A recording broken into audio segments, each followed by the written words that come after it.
In this short video tutorial, we're going to look at an advanced Excel technique, and that is how to produce 3D formulas. If you haven't already watched my beginner's guide to using Excel or the intermediate tips and tricks videos, please go back and watch those before you watch this one. It'll make a lot more sense. But let's get started now with 3D formulas in Excel.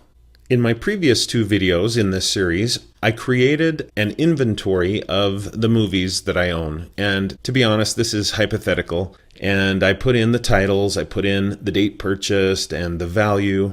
Some of you took issue with the values I placed here. These were randomly put in, but basically I put in the genres and the location in the house, the rating, and things like that.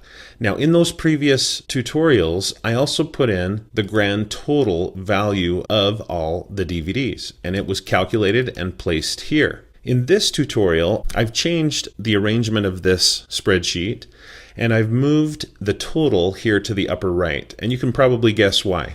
At this point, I have maybe this many DVDs, but in the future I may buy more, and I need to be able to have space to put those records in here, to put the DVDs listed here with the data that goes with those DVDs. And then I want the total to be generated here. So I need to put in that formula again.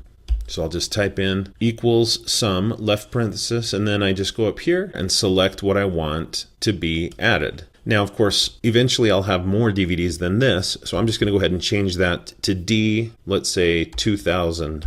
Hit enter. So now it's going to add up the value of all the DVDs up to 2000. Okay, and I could make that 10,000 if I wanted to.